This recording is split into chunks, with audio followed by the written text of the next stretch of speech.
From signing a so-called Muslim ban in 2017 to getting more Muslim votes than the Democratic presidential candidate Kamala Harris, Donald Trump has come a long way in building coalitions with not just Muslims, but also other minority groups. What's the reason behind it? And why have Muslims rallied behind Donald Trump, the 47th US president-elect?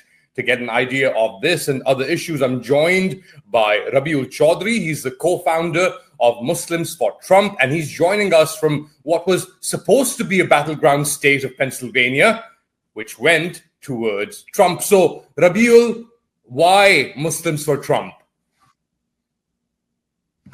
Ali, thanks for having me, by the way. Yes, Muslims for Trump was launched about 6 months back, started with a whisper campaign.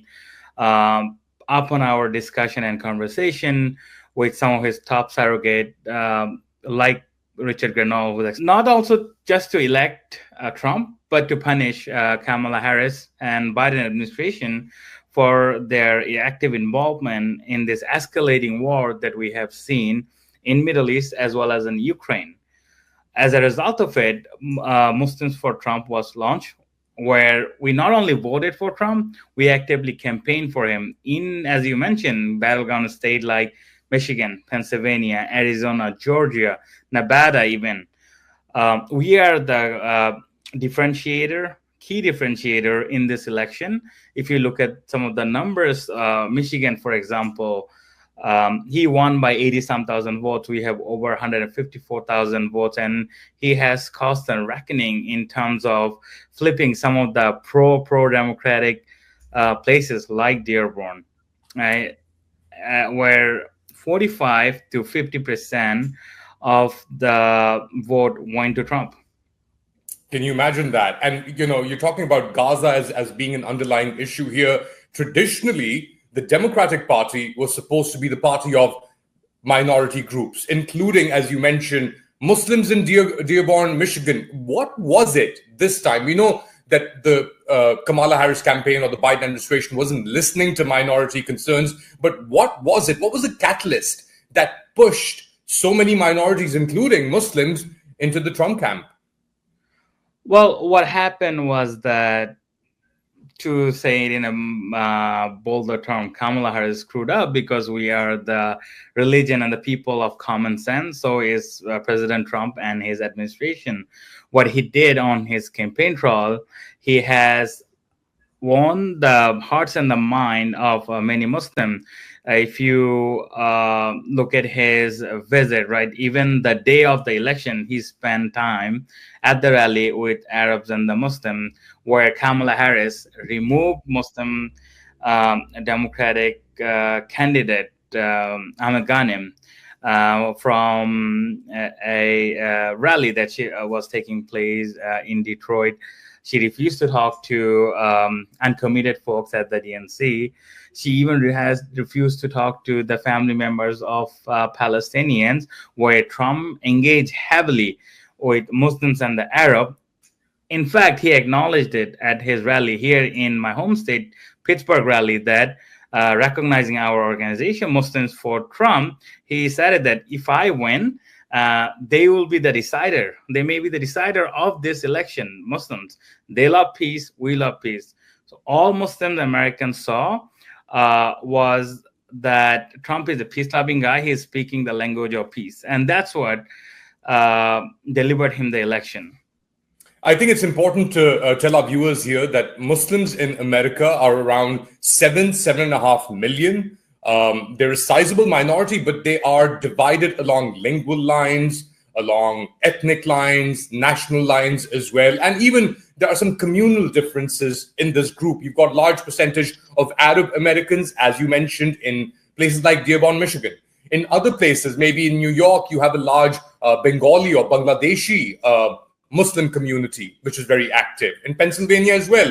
In other places, there might be Pakistani Americans. Other countries, Cameroon, Ghana, they have a Muslim population as well. So how do you build a coalition of Muslims or any minority, given all these differences that exist, even in the United States? Well, we have kind of proven ourselves. If you talk about Muslims for Trump, we have Bangladeshi Pak behind it, Pakistani Pak is behind this. Pak had endorsed President Trump. They're also optimistic. Pakistani people are happy that Trump won because they're hopeful about the release of Imran Khan and democracy being restored in Pakistan, Well, right? speak specifically on this, Rabiul. There has been a lot of enthusiasm in Pakistan among the Pakistani American community after Trump's win, and they have a single point agenda to stop US meddling or intervention on the part of the so-called establishment and to release Imran Khan. Is this something which is even conceivable? Would Trump even care about something like this? Yeah, I don't see why not. He had said it multiple times. Imran Khan is a good friend of him, and he believes in America first. He wants to take care of problem here at home first, and not start a problem elsewhere in the world. Right? Many leaders, including Taliban, right, congratulated him. So. Yes, and going back to your earlier point about people coming together, I think we need to talk about a place called Hamtramck, where we have seen the Hamtramck mayor taking the leads on promoting Donald Trump on this campaign trail. Is he has that Hamtramck township is filled with Bangladeshi and Yemenis, right? Trump cost a reckoning there, right? Winning Dearborn and Hamtramck. So minority communities like Pakistani, like Bangladeshis, like Yemeni Americans, right? They all kind of came together to deliver this election to Trump at the same time, warning Democrats that, you know what, you can no longer take us for granted. And we are starting by punishing at the top of the ticket. You have to remember, before 2003, Muslim American not only supported Republican, they did active fundraising and stuff. Then we had that breakup for many years. After 21 years, it is Richard Grenell who came to Muslims, Arab, Asian, talked to people like myself, Dr. Assad from Paks and others, brought the community together and bridge that gap that Republicans and the Muslim community went through for past several years. So it's a win-win situation on the both end. Final question. I've got a couple of questions. First question on Bangladesh. We saw in the past year, less than a year, the Bangladeshi government led by Sheikh Hasina fled after mass protests, student-led protests. There was a history of violence, of authoritarianism in that country. And once she fled, the US government, led by Joe Biden, congratulated the new dispensation and the new interim setup. What about Bangladeshi policy, or the policy on Bangladesh for President Trump? Will it remain the same, or can we expect changes? Well, I haven't heard anything from the Trump administration or from his close ally, anything in terms of Bangladesh.